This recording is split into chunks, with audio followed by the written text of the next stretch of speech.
Hello guys! Another day, another mini vlog. And for today's video, kagigising ko nga lang ngayon at eto, kita nyo naman, ngayon lang ako magdiligpit ng aking hinigaan. Napuwit kasi ako kagabi kasi nag-voice over ako at hindi ako masyadong makatulog talaga sa gabi. Kasi nasanay na ako talaga na late na matulog sa gabi kasi doon nga ako gumagawa ng content or sa gabi ako nagbo-voice over. Ayan, kaya bago ko magkape, niligpit ko muna to para tuloy-tuloy na ako. Ayan. At mamaya kasi bala ko magpalit ng, ito yung nasa likod ko, yung pinaka background ko pa nagla-live ako. Kasi lalaban ko siya kaya bala ko siyang palitan.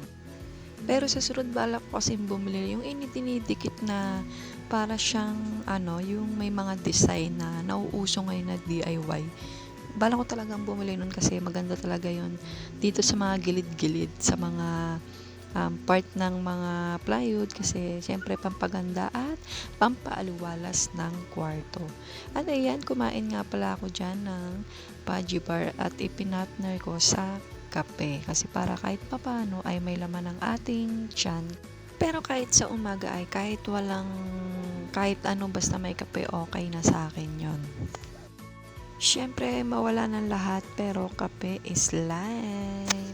Ako lang ba guys yung may mga ganitong motto na talagang hindi maabubuong araw pag walang kape.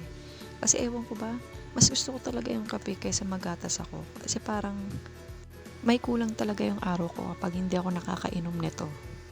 At pagkatapos ko nga kumain at magkape, ayan, simulan ko na itong pagpapalit ng aking background dito sa aking kwarto. Kasi syempre, pag nagla-live tayo, kailangan maganda yung background natin. Ito nga palang ang nakikita yung plywood na yan. Bala ko talagang bumili ng DIY na ikinakabit na usong-uso ngayon. Yung mga iba-ibang kulay na yung pang wall decor kasi talagang ang cute niya sa kwarto kahit sa sala. Pag nakikita ko yung mga ibang nagbo-voice over sa FB, nakikita ko yung mga ang ganda talaga ang aliwalas.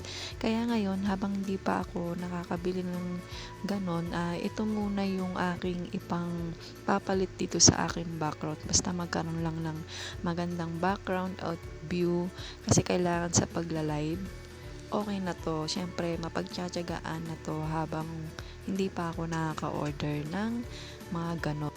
Ang pinaka-importante ay marunong kang magtyaga kung anong meron ka at yung mga hindi mo pa kayang bilhin.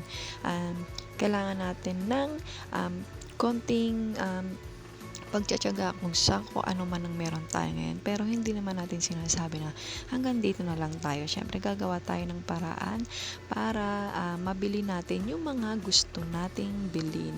Yun lang guys. Sana may natutunan kayo. Thanks for watching.